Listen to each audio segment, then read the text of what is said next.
Okay, so it's time to go to this session in following the approach of today's meeting, very important for the comparison of the relation between technology and ethics and limits that we can propose and as psychological aspect that we have to always have in our mind, because we are with human being, and it's not only easy to take care of all the aspects of the technology and the psychology and the ethical approach.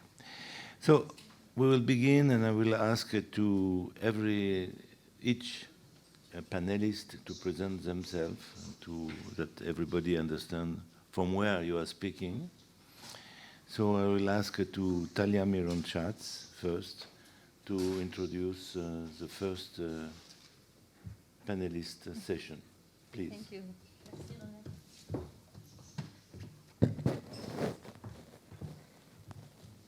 Hi, everyone. It's great to see you. It's great to be here. Thank you so much, Bruno, for putting this conference together again, and hopefully many more times in the future.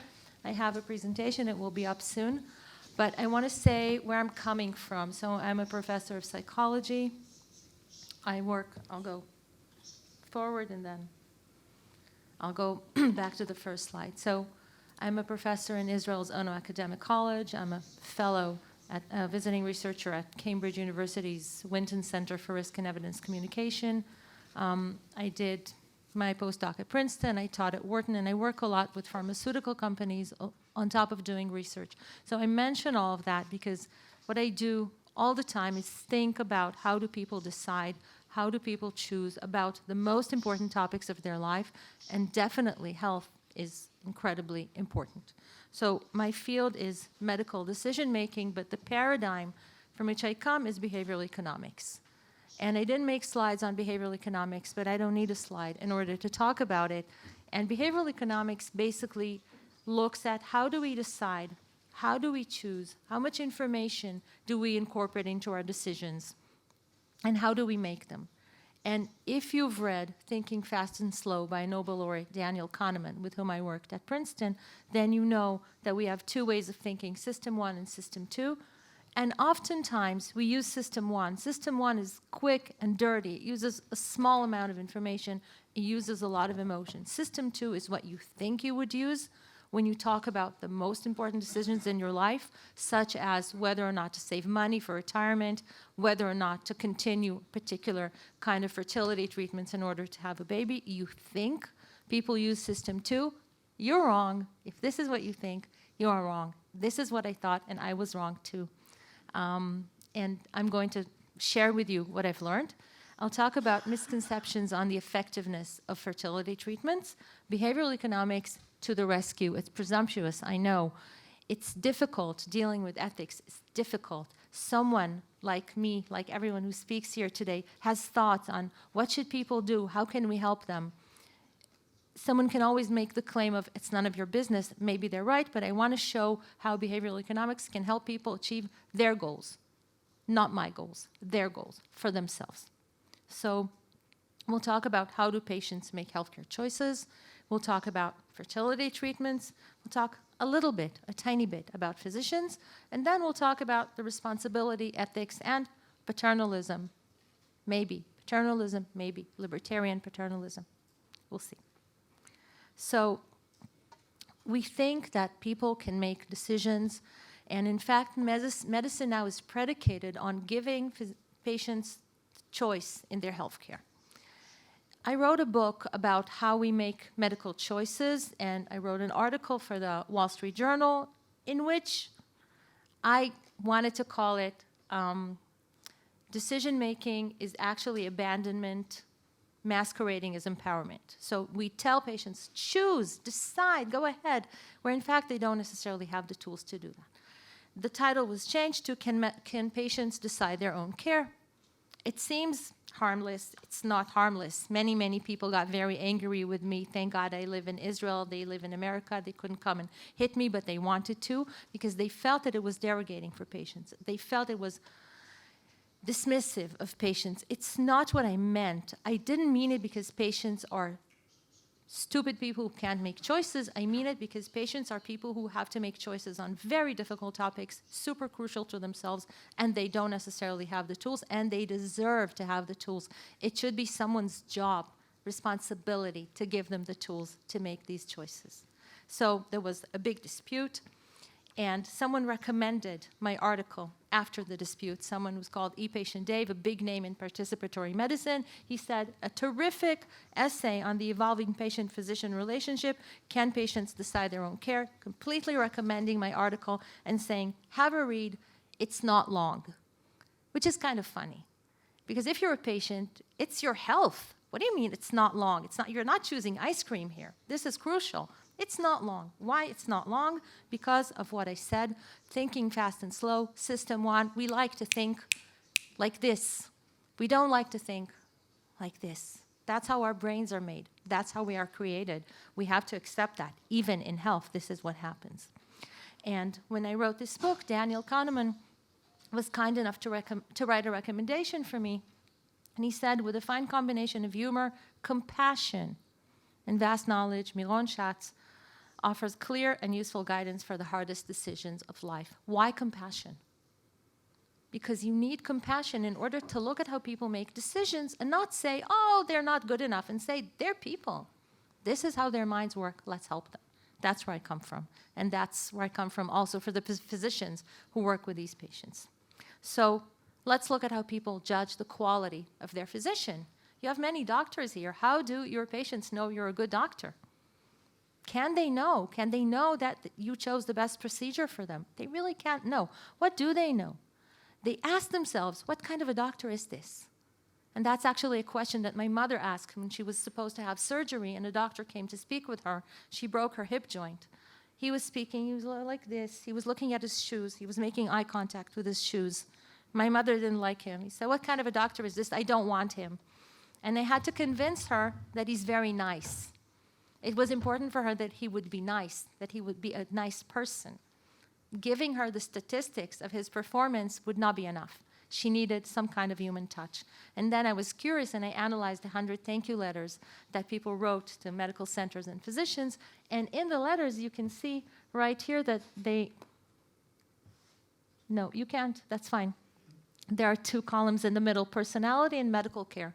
They're as likely to be mentioned. In 70% of the cases, people say, thank you for the medical care. But they say good care. They say great care. They don't really know. They can't know the details. It's not a medical conference. They don't understand. But they also understand and know and give a lot of detail about the doctor's personality. That's crucial. So that's very system one, and that is very important.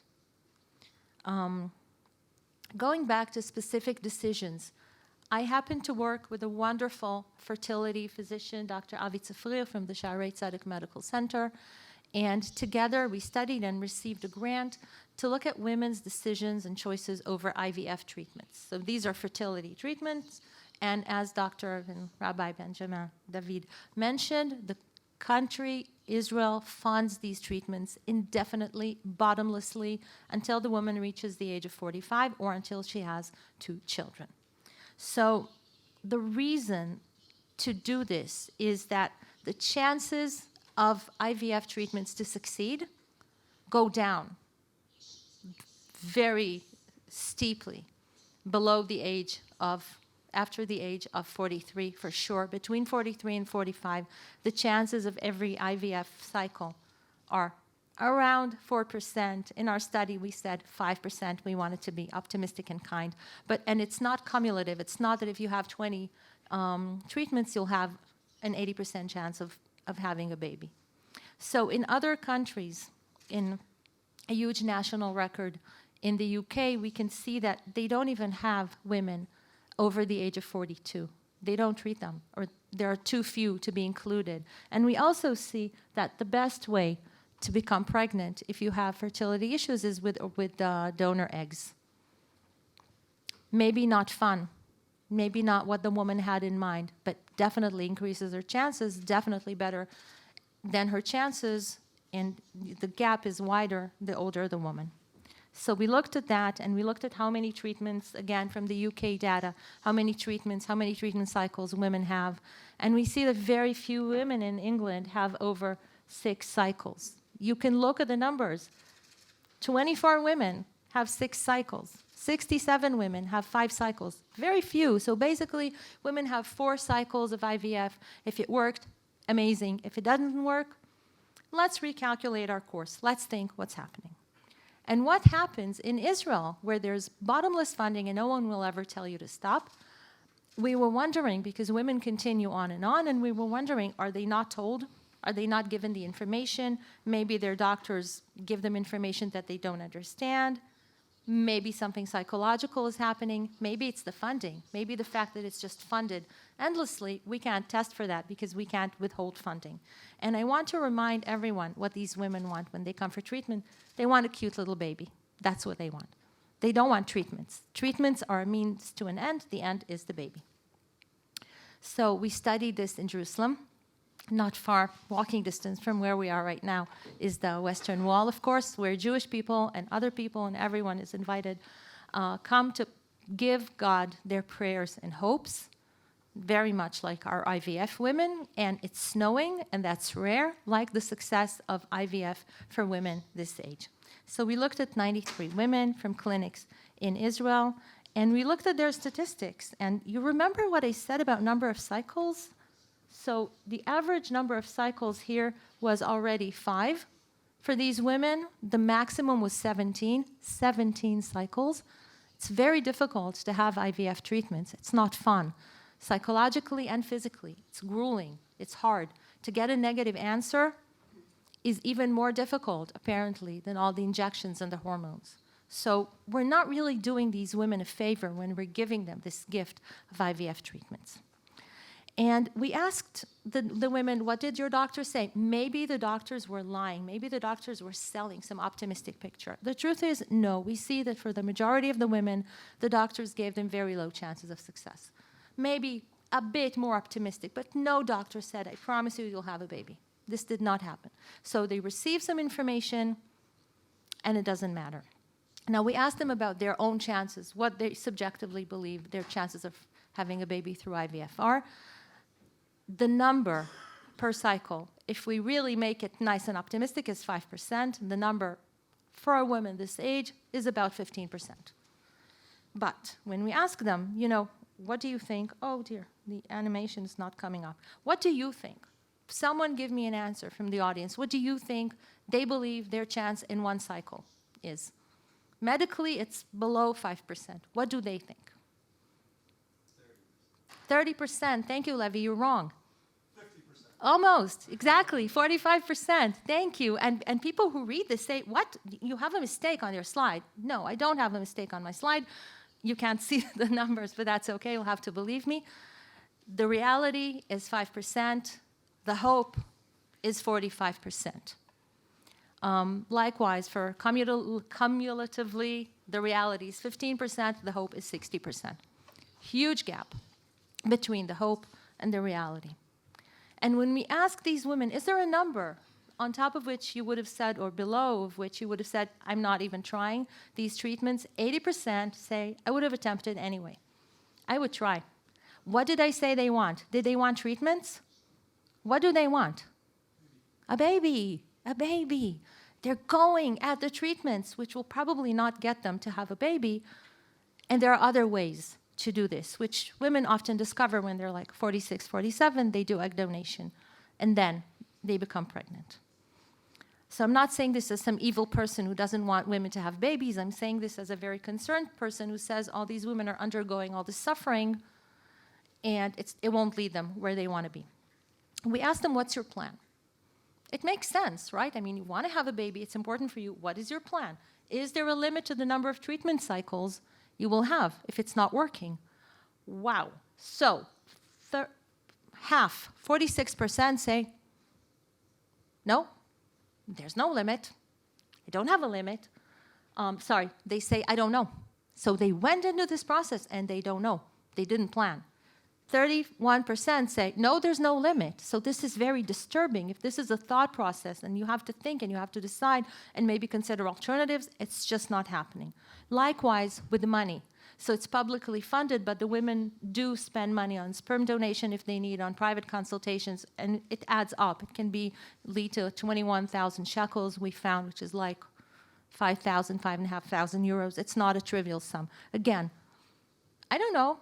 Or, no, there's no limit, so I'm walking this course, and it may not lead me where I want to be, but I'm not giving this any consideration.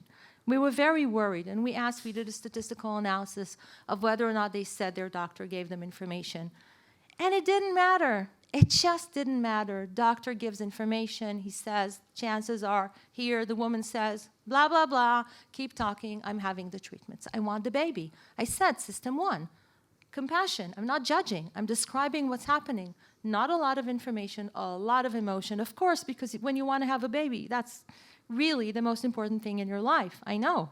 Thank God. I have 3 of them and a tiny grandson. So, of course, it's super emotional. So there is information and it's not making a difference at all. Furthermore, we asked the women, did you actively ask your doctor? They gave us answers that, you know, I would have to work very hard to invent these answers, because some of them said, I prefer not to ask. I mean, what are you talking about? It's your chance of having a baby. Or, I'm not interested in unnecessary information. It's confusing. It's unnecessary to know what my chances are. And the last one, and we named our title after her, luckily, I don't believe in statistics. It's fantastic. I'm happy for her, but is she really going to be happy when the statistics hit her in the face? It's not great. I wrote about her in my book. I called her Aliza. Aliza is cheerful in Hebrew, but she's not going to be very cheerful when she doesn't get pregnant. So what on earth can we do? Women can have egg donation. I'm not saying it's simple. I'm not saying it's easy. I'm not even saying it's cheap. Nothing here is easy. Everything here is complicated. But they're not really considering the alternative. No one is really helping them consider the alternative. And it's very difficult for a doctor to suggest that, because then it's like you're condemning me not to be the genetic parent of my child. So that's the alternative. What we thought, and we haven't applied it because it would need huge regulation, is to suggest a stopping rule. Now, a stopping rule is like a little anchor that we have in behavioral economics. It's a number. It's a number that can be random, and it influences you. And you can say, well, when you start the treatments, the doctor will say, let's meet after 4 cycles. Let's see what's happening. Let's see what we can do, how this is progressing, and whether we need to change course. Just a stopping rule. We're not forcing you to stop. We're just saying, instead of going and going and going and going and suffering and suffering and suffering, let's stop. Let's do what they do in the UK, in the US, give you 4 cycles, and have a good think about it. That's what we suggested. Doctors also make healthcare choices. Now, what I suggested was a slight nudge, and you'll hear more about them in a minute. And physicians, our doctors, make choices. When a patient is ventilated, they're very likely to catch a pneumonia. Apparently, something that's very helpful is mouthwash, a particular kind of mouthwash. And 55% of the doctors will prescribe this mouthwash. What about the remaining 45%? I don't want to be their patient, but I might, right? So the nudge unit in the UK looked at this situation and said, system one, not a lot of information. Let's help physicians make the right decision that we think is the right decision medically. Let's be paternalistic about it. Let's include this in the order form. But let's exercise libertarian paternalism. Paternalism is like saying, I'm your dad. I know what's best for you. Libertarian is saying, I'm your dad. I know what's best for you. But you choose because it's libertarian. I'm not forcing you. So when they put this in the order form, 90% of the doctors ordered this kind of mouthwash for their patients. That's a lot better. That's an improvement, right? And that's a nudge, and that's a way of reducing the thought effort that's required to do the right thing medically. And it's rare that there's the right thing medically with IVF treatments. Who is to say what is the right thing? It's very personal, but you can help women at least stop and ponder these decisions. And are you showing this in your slides? No. No, okay. So we're kind of doing a promo for one another. It's great. The concept of nudge came from Cass Sunstein and Richard Taylor, who won the Nobel Prize in economics. Basically, Kahneman says Dick Taylor started behavioral economics. And the idea is that everyone benefits from a good default. When there's a default, when someone tells you, here's what you should do, I think here's what you should do, libertarian, paternalism, right? Good things happen. People save for retirement, people do the right thing, people become organ donors. And my last thought is, nudges are great, but I can't create my own nudge. As a patient, I can't create my own nudge. As a physician, you can't create a nudge for me. As a patient, you can't create a nudge for physicians. It's a systems kind of work. It's work for patients, it's work for physicians, it's work for healthcare systems to say, have a stopping rule if you're in IVF treatments. Put the mouthwash in the order form if you're a physician. Someone needs to come from above to think, to look, to say, I can help if you want. Here is what I'm offering. Libertarian paternalism. And the more we use structured decision-making around fertility decisions, et cetera, the more we save resources, which we're not even allowed to talk about, because then people say, all you care about is money. You're saving money for the HMO, you don't care about the women. That's really not true. But when we structure it, we help them. And likewise, for physicians, so to make responsible decisions, where people think about the consequences and have some information, even if it's in a system one sort of way, we need comprehension, we need emotion, we need choice, we need to give all of these to patients. It has major consequences for their lives. When you're having fertility treatments at 43, do you really want them to fail and then you'll have organ donation when you're 47? Or do you want someone to say, you know, it's not working. Why not think about egg donation, and then you're a mother when you're 44 and not when you're 47, if this is what you want. Only if this is what you want, because it's your life. So patients and physicians do their best, but they do need some help from systems to create these structured decision processes and nudges. You're invited to read my book, Your Life Depends on It, what you can do to make better choices about your health, where there's more information about this, and to talk to me. And I want to thank you again for organizing and for participating and for coming to hear us. Thank you. Okay. Well, we have a 5-minute discussion, if there is a question. I will begin and say first that a very interesting approach to the harassment of the treatment and the position of the woman, the couple. You don't speak about the husband, but sometimes there is complicated relation to follow, not to stop also. And just to give you an information, in France, since 1 year, the law gives us a limit because it was too complicated for every doctor or patient to decide. So the law now, you cannot do an IVF after 43. Mm. The first day of your 43, it's finished.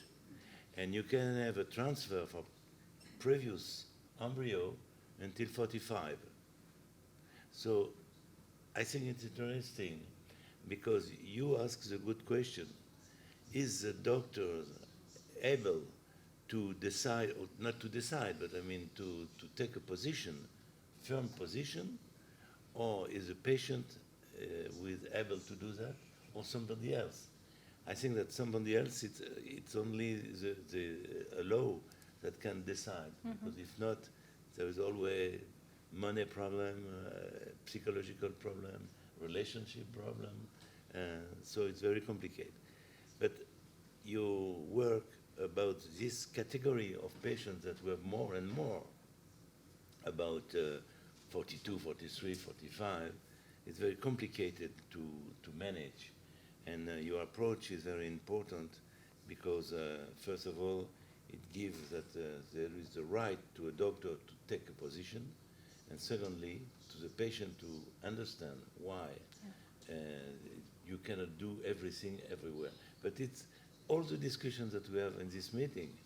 What is the limit of the personal choice and the medical response and the society, ethical, psychological, all the approach.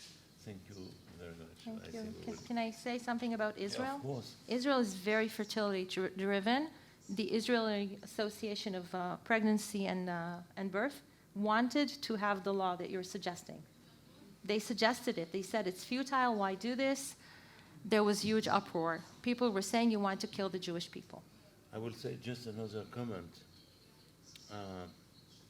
I say, and I write also in some books, that sometime when you take the position as a doctor and people come to see you because you was the first one, so they have a little of a long trajectory.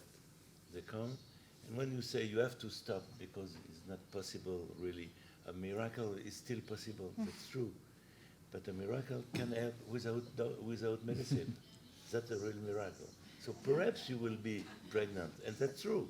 That sometimes we have a very surprising thing, that even 44, she is pregnant with naturally. But so you can never know. That's the difficulty. It's not absolute. There is always some story like that. But you can say, okay, but it's the medicine approach will enhance the results or not. So a miracle is still possible, but not with the medicine. It's not necessary to do medicine. Well put. And that is interesting to have. But it's important because now the demand of the woman and men is coming 42, 43, 44, more and more. So I'm glad that in Israel they decide perhaps to go to this position. Thank you. Thank you very much. And if you take place with Mordechai, and the physician will speak now to the relation. And so. Okay. My presentation is there. So I'll speak from my point of view as a physician. I'm the head of internal medicine at Mount Scopus Hadassah Hospital. And I'm very much busy in my daily work in end-of-life decisions. And I wanted to speak about what you did very nicely, but from my perspective, as a physician who's sometimes escort patients in their last journey. You talk about the beginning of life, and I'm talking about the end of life. And so we spoke about nudges, and there are really small moves that in the presentation of data or in the presentation of choices that could make a big difference, as the science of behavioral economics showed. And since it works, and there's a nice picture of an ice cream shop where you could choose whatever you want, but if you change the order of choices, you change the result of the decision that this little boy would make, and it would change the result of even older adults that they can take when decisions are presented to them. So nudges are inevitable because you should order the food in some sort when you sell it, and you could decide to put the healthy stuff in a more prominent place that would promote it, and people would choose it. And this has been shown in many cases, and we're sure it works. So when you take it to the clinical field, so as a clinician, I should be aware of the way my presentation of options would affect the patient selection. And when we speak about nudges, we're talking about small moves. We're not talking about big manipulation of data or wording, but we'll get to that in a few minutes. But originally we were talking about pre-checking a desired option as a default, changing the order of options, like in the ice cream shop, or maybe framing intervention risk in terms of survival rather than mortality. So most of us would refuse a procedure that would have 10% mortality, but we might accept a procedure with 90% survival. So it changes the way we think, and it is related to what you, Talya, has presented a few minutes ago. But the debate on medical choices architecture is more complex than just ice cream selection. Because on the other side is the patient best interest. And I believe, as a physician, that many times I know what is best for my patient when he or she do not understand it yet. And I have the responsibility to clarify their values, to clarify the reality, and to get to the point that they will get the best, their best interest from the decision. But sometimes while doing it, I might be paternalistic, and I might be manipulating patients' autonomy. So it's a kind of a balance that I cannot ignore while speaking about nudges. So I want to show you two studies that are similar in their intervention, but different in their, I think, in their philosophy. One study looked at vaccination, COVID-19 vaccination.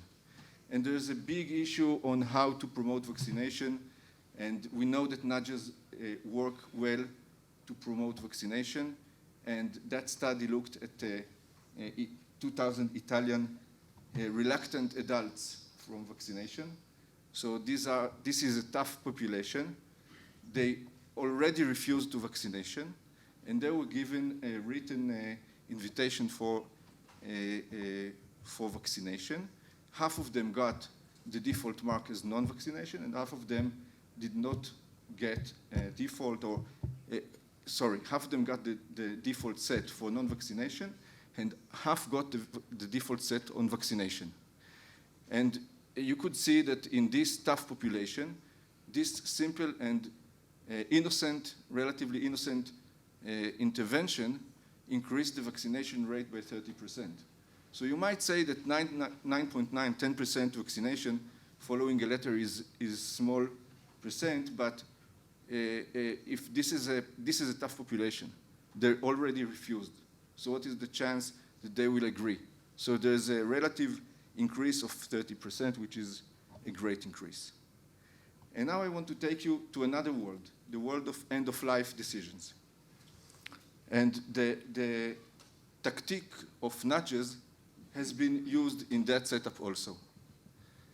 So this is a nice study that brought me to think more about nudges and the deep idea behind them. So they looked at 132 seriously ill patients, and these patients were assigned to 3 end-of-life advanced directive forms. One in which the comfort care default was pre-checked. The other where life extension default was pre-checked. And the third was that none of the options was pre-checked. So the move is very small. They just check the option they gave the patients. And they showed that most people retain the default, as Talya showed. Most people retain the default in the form, even in this important, crucial, variable background, values, attitudes. But still, if you give the patient the default, they will take mostly the default. But some, and many patients, we should see many patients that change the default. So they had free choice to change the default. This is also important. And you could see that most people prefer the comfort care default, the comfort care option. So 77% retained the default when it was comfort care, and 43% changed to comfort care default when it wasn't checked. So people knew what they want and could change the default to their direction. So now I want to stop the presentation for a minute and ask you a question. Let's have a short round of voting. How many of you would feel comfortable if your grandmother would decide about her vaccination using a form that has been pre-changed to promote vaccination? I would feel comfortable, you know. She doesn't want it. Let's persuade her this way or another to get the vaccination. Talya, would you Yes, my mother, actually. I wanted her to vaccinate. You She nudged didn't her want. Yeah. to didn't do help. so? And you nudged her with the knowledge of the science behind it. Didn't help. Didn't help. Stubborn woman. But now the other question is, how many of you would feel comfortable for your grandmother to decide about her end-of-life care using a form that has been nudged? And is it the same? So I see a few smiles here, and we all understand that it is not the same, that the tactic may be the same, but the subject may be very different. So we're talking about adequacy of nudges in medicine, really. So first of all comes the nature of the medical situation. And I'll speak shortly about all these aspects in a minute. Next is the extent of change, the depth of architecture for the information and for the options.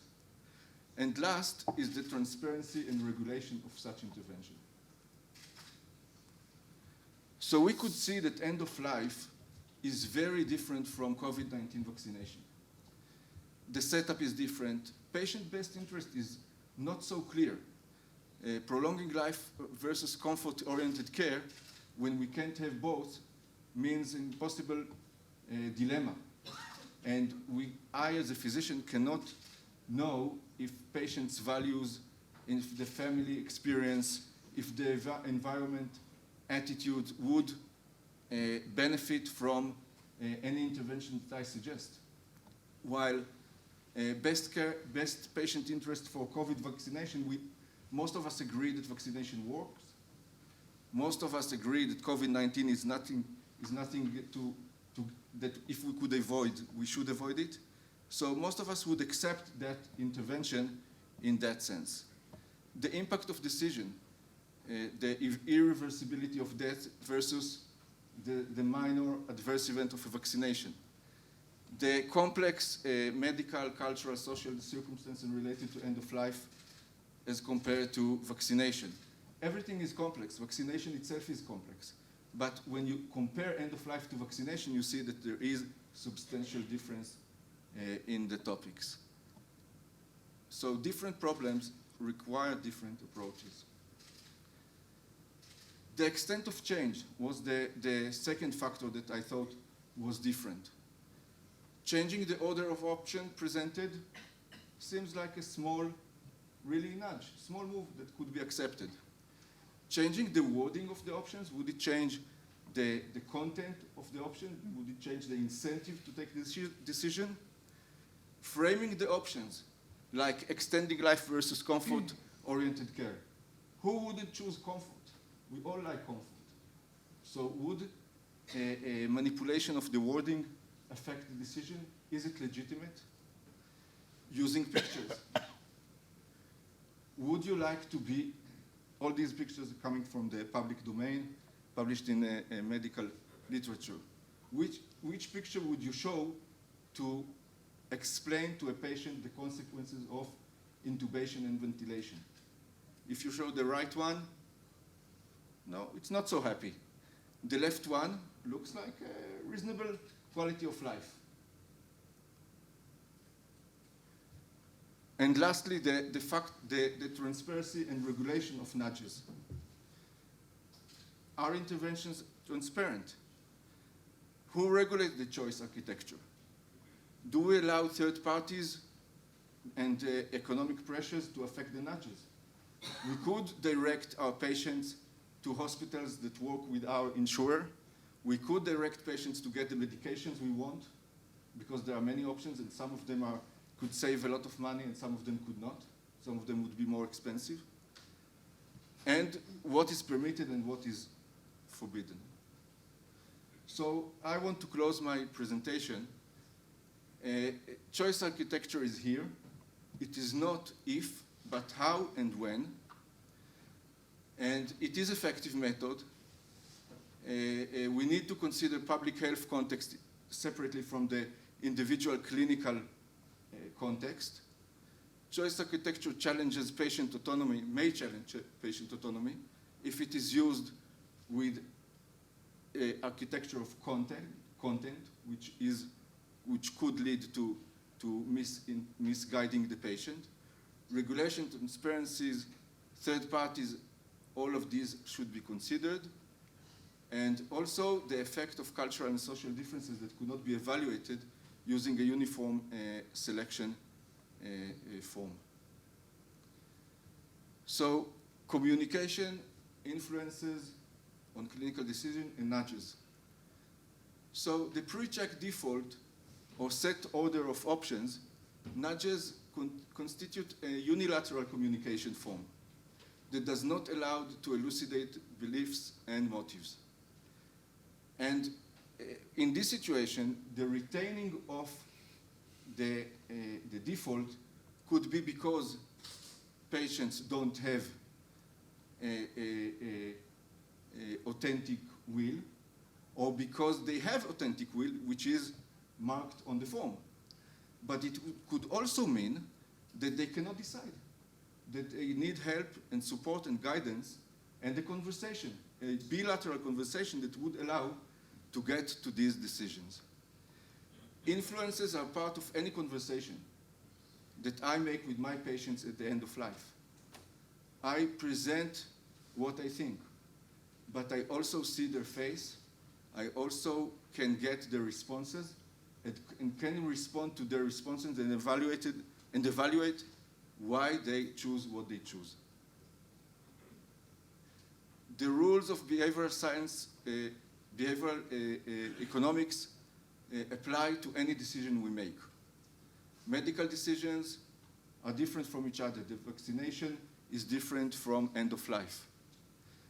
And we should appreciate different decisions and take the moment to think of what is on stock.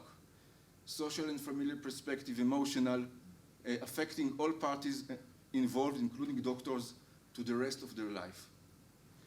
When used carefully, nudges may be legitimate tactic that can serve as medical decision-making aid, but they should not divert our focus from doctor-patient communication and shared decision-making in these complicated situations. Thank you. Thank you, Mordechai, for this presentation. Do we have some questions from the audience? I will ask you what do you think about how to fight against folk news who interfere with the position of both of the doctor and certainly of the patient who need a vaccination, for instance? So fake information, fake news against vaccination has more sophisticated tools, and the communication, the networks, the Facebook and Twitter and everything else that is coming up. And what's the name of the new Trump's new social media? Truth something. So we'll always be behind. We'll always be behind, and we need to use the same measures to get to the people. We need to use the mass communication tools to get to as many people we can get, and to use the same tools and tactics, but without diverting the truth. So that's very important. And you know, when the epidemics was high, and when the vaccination was restricted by age to patients above the age of 70, and then 65, and then 60, everybody wanted to be vaccinated. You didn't hear the anti-vaccination movement when people were dying in northern Italy in masses. You didn't hear that, but because things were down, people felt more comfortable. So when people feel more comfortable, they have something to fight against. And I really don't know how to change.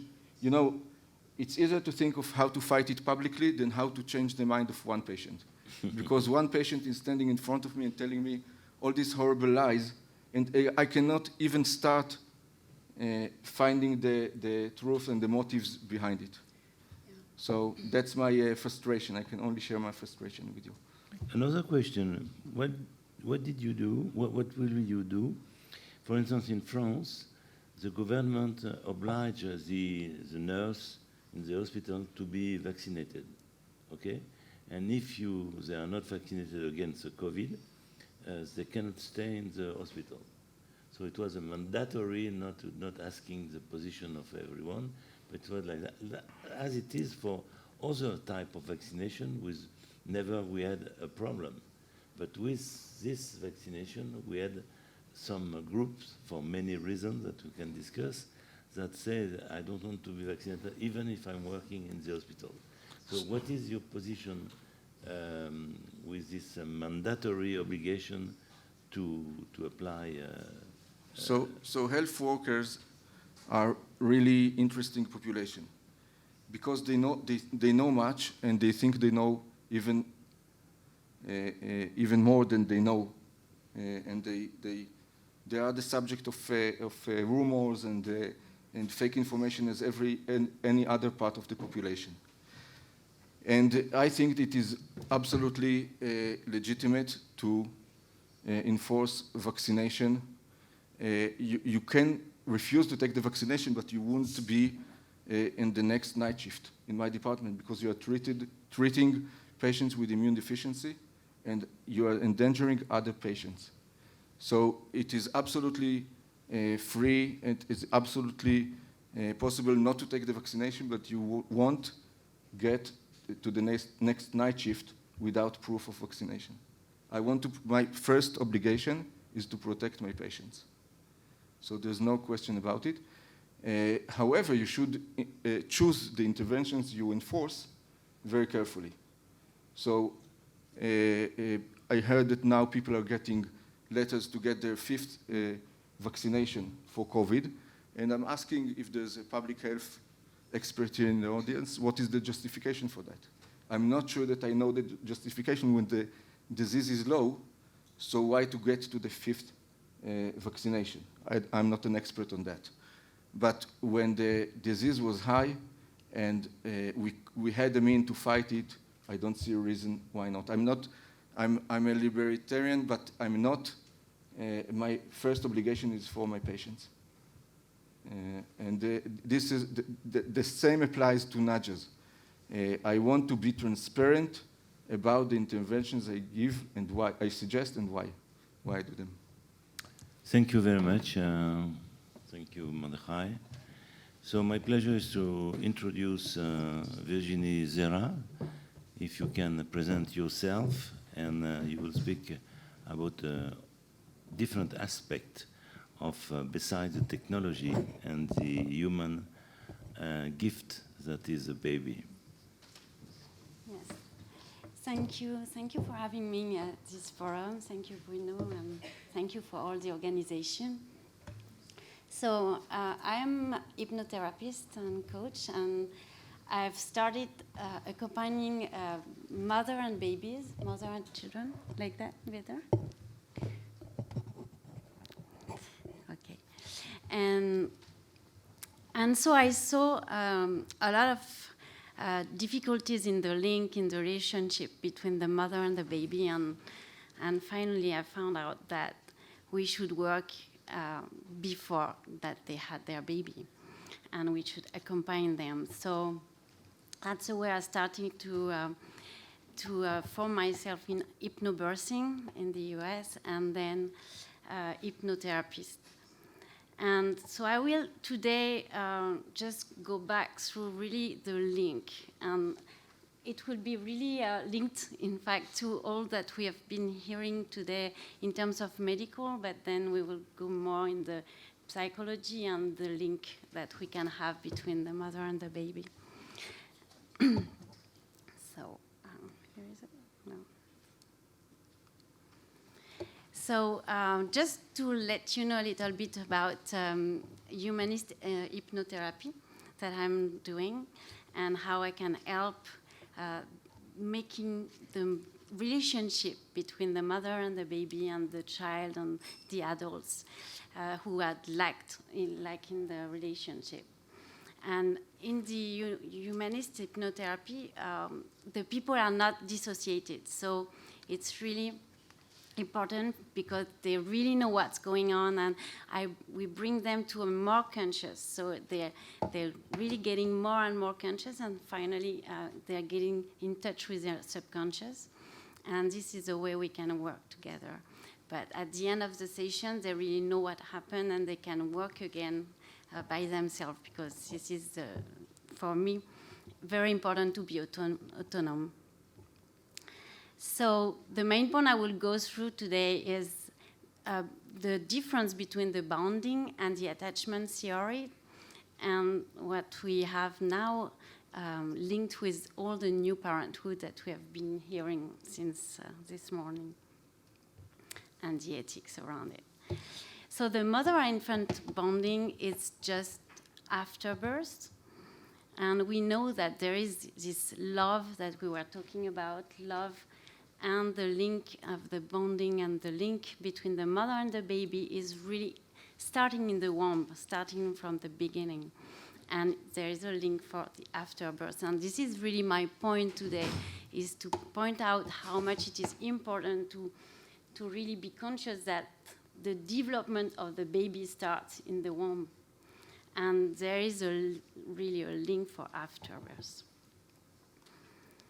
So if there is not this bonding in the just after birth, then we can have a delay in the development of the baby, because the baby really needs to have his affective security just after birth, because what he has been living in the womb is very important for him to find some of the things that he is just lacking after birth. It's like a continuum that we need to get for this baby to be secure. And the fact that he's skin to skin with his mother, or if it's not possible right away after birth, the closer it is, the better it is for the development of the baby. And so this is the bonding, and which is the beginning, and then we have the attachment theory that has been talked about and developed by John Bowlby and then Mary Ainsworth and many others until since the 50s, late 50s. And now with the neuroscientists, we have confirmation that what has been developed psychologically is really here now. And we know how much it is fundamental for the development of a baby, the attachment style that he will have. And a secure baby will develop much more in better health, psychologically and physically as well. And this is what we have been talking this morning, like nutrition is very important for the development of a baby, like his QI, but also for me, the attachment style is also very important for the development of a baby. So it can be, of course, the mother who had the baby in her womb, but in any case, it can be also the mother's intention or the caregiver as soon as the baby has something very secure for him. So I will go through rapidly, because we could spend hours talking about this attachment theory and all the repercussion around it. But we have four styles of attachment, which is the secure attachment. And then insecure attachment, we'll have three types of insecure attachment, which are anxious or stress attachment or disorganized attachment. And this is really the fundamental because the childhood attachment will therefore be related to the relationship that adults has. And this is what we were talking about, like how adults interact to each other, the relationship we all have. Like, as we say, we are really human people, and we all are related to how we were cared for when we were little, and how we were really surrounded by the environment, the physical environment, the social environment, the family environment. Everything is very counting because, as we know with epigenetic now, it's not only the genes, but also the environment that will determine the way we will be in our adult life.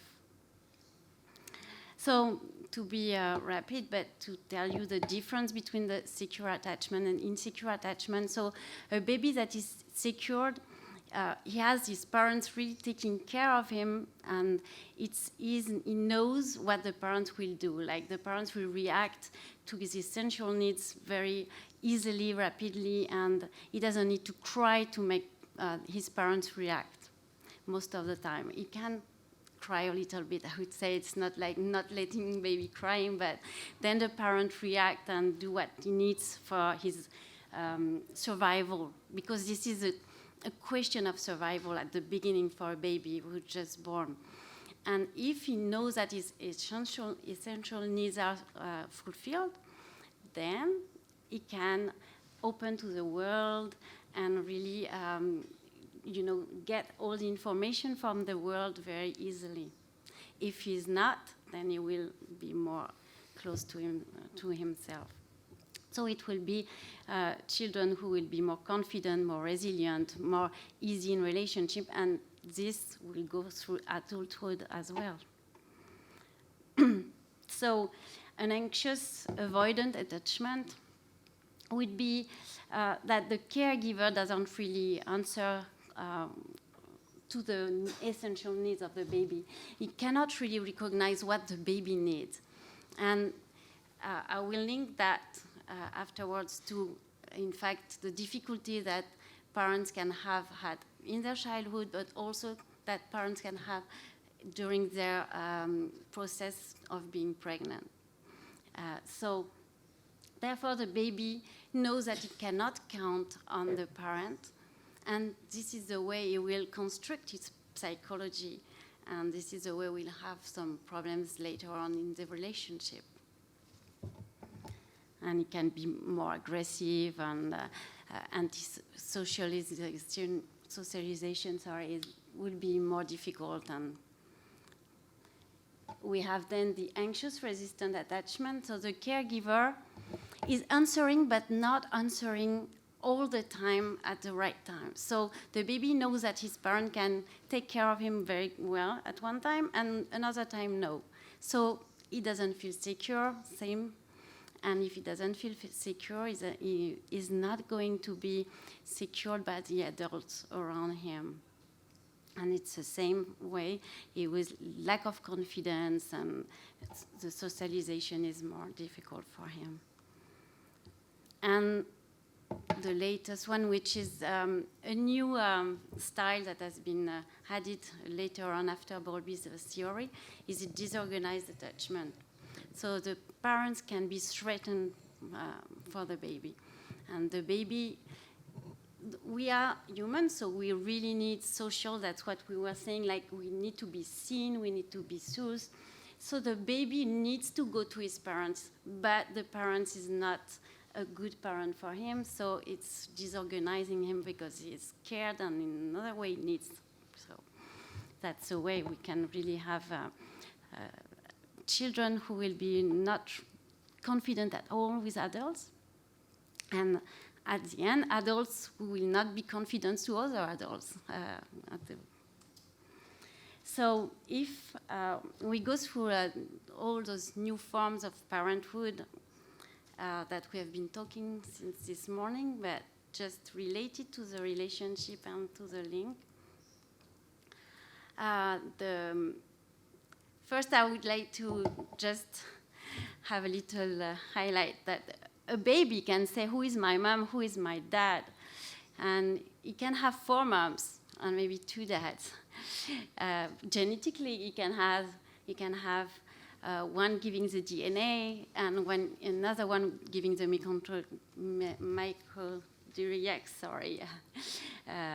elements. And then he can have the mother who has the baby in her womb, and the mother who will raise the baby.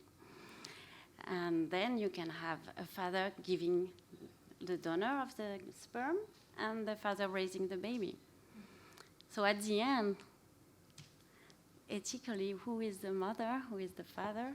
Is it the one raising the baby? Is it the one related genetically? So in all those new form of parenthood, we have solo mothers.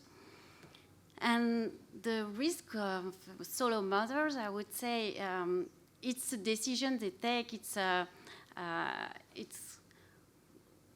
For some, it's a decision. For some, it's like the will of having a baby and having time to encounter someone for being the father, or the liberty of choosing on a catalog the progenitor.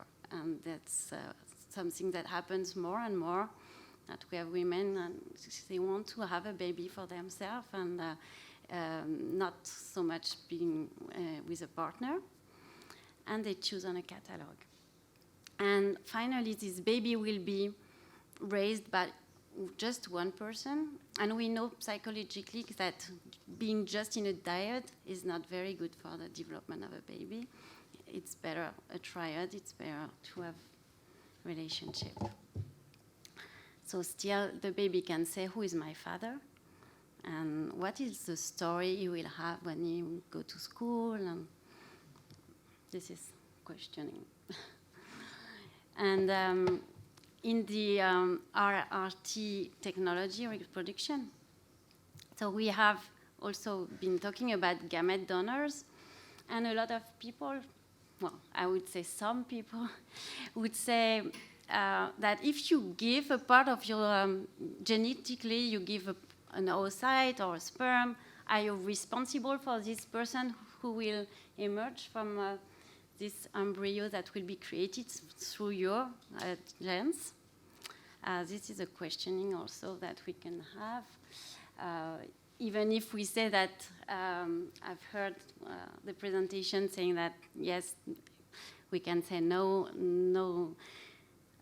until it's 40 days, then it's not a person, a human. So, but then Paul Atlan said, and I rejoin him, that the transgenerational history is so important for every human people. Who is my father? Who is my grandfather? What is this story of my family?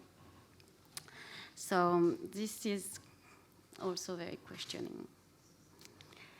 And the surrogacy, same, that we'll have a baby with 2 or 3 mothers or 2 fathers. The same, we have the same question, who is my mother? Is it the one who adopts? And we know that in some countries, the laws, and maybe nearly all the countries, the mother who is having the baby in her womb, she can keep the baby at the end if she doesn't want to give it, even if there is a contract. So we can still be questioning ourselves around that.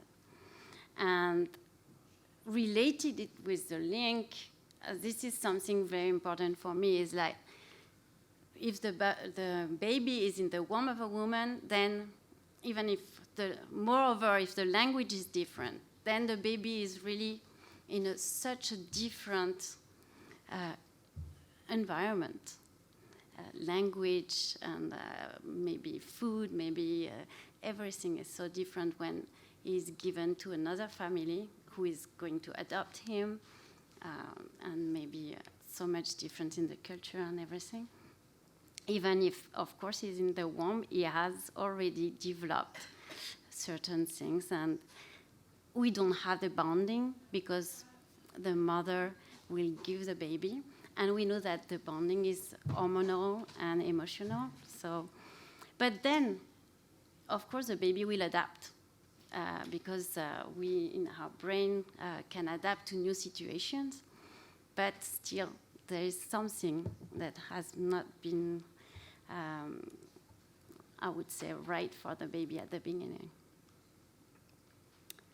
And then we have a new form of parentality, and I know this photo is could be a little shocking, but this is what we see now, we can see now, is like, so people, we have a woman, she wants to be a man. She feels that she's more a man than a woman.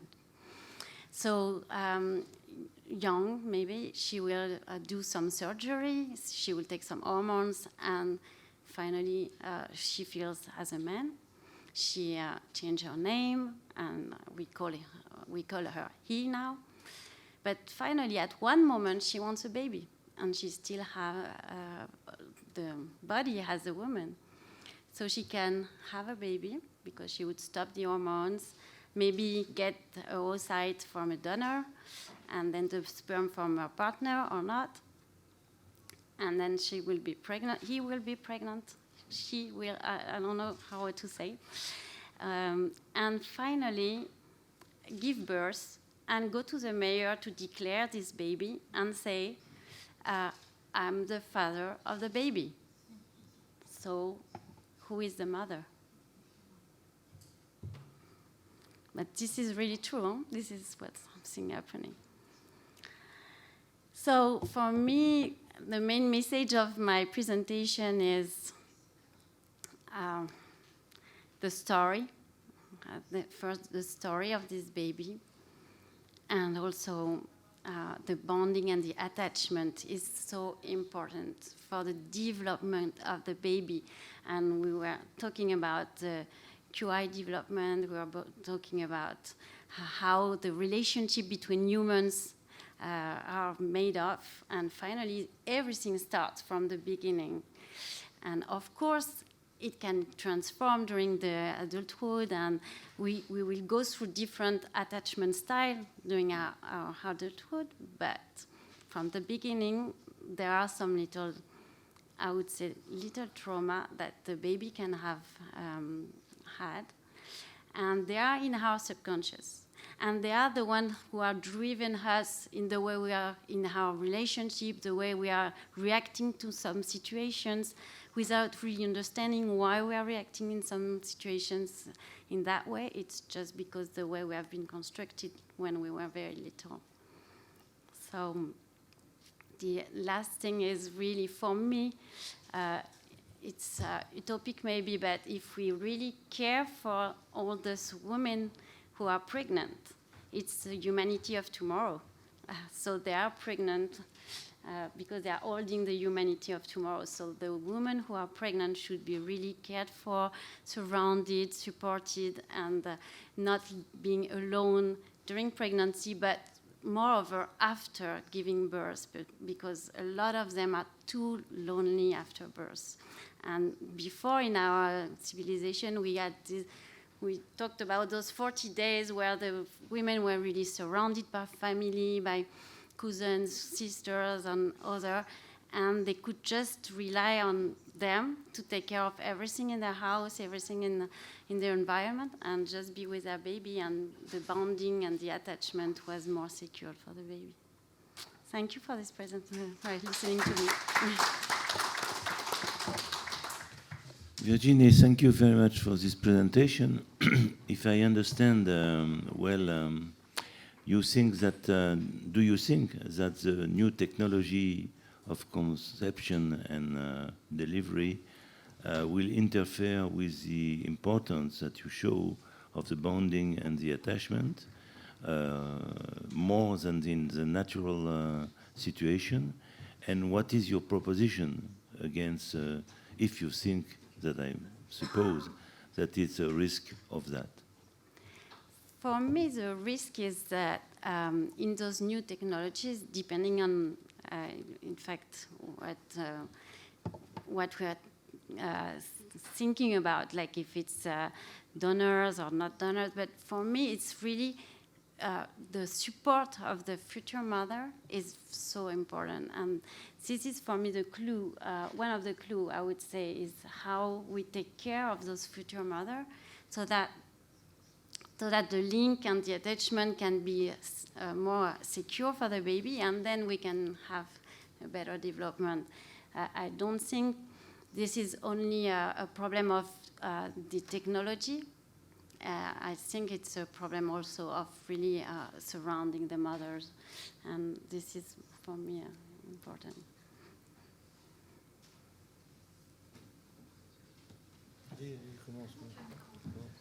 Thank you very much, Valerie, for this inspiring presentation.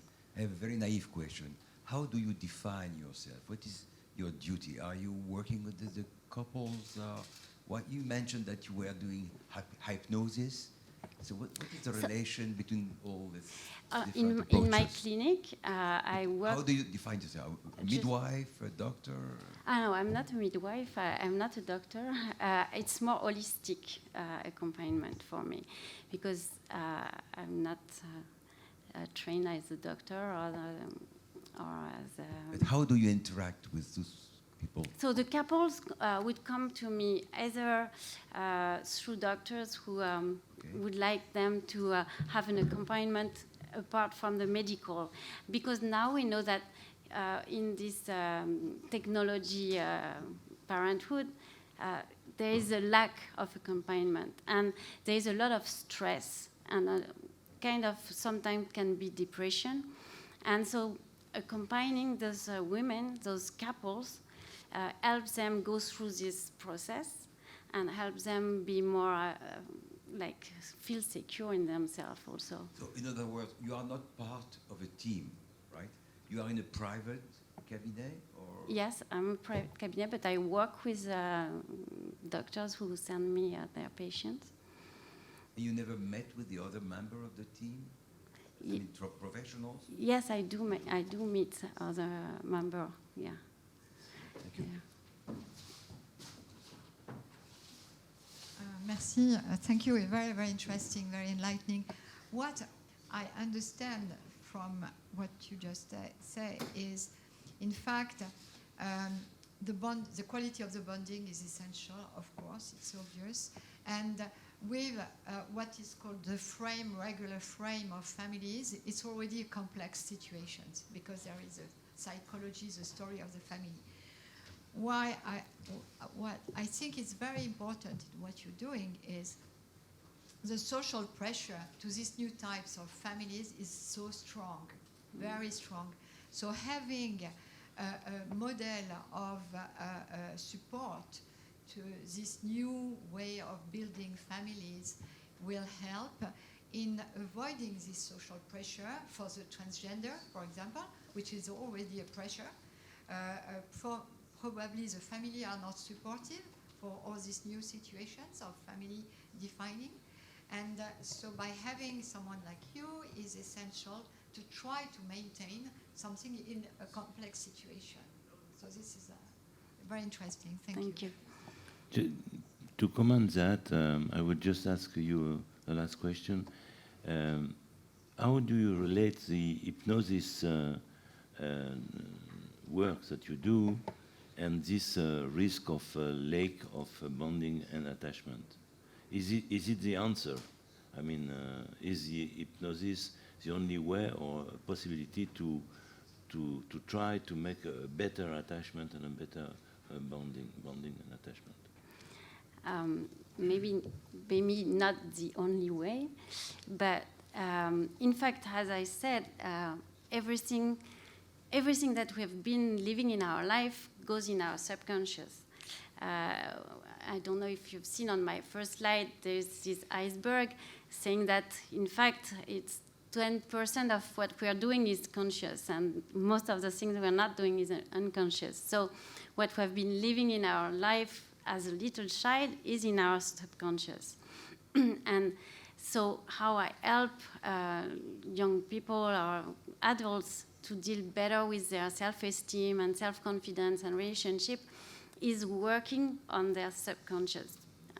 Because this is the way it has been, as I was saying, it's little, I would say, traumas that are inside themselves that make them have a way of reacting and acting in their life. So hypnosis is not the only way, but it's a really good way to put back this relationship with yourself and be more in the self-confidence and self-esteem, because this is the lack of self-confidence and self-esteem mostly that you pointed out in your presentation, Talya, because of what we've been living in our early childhood. So.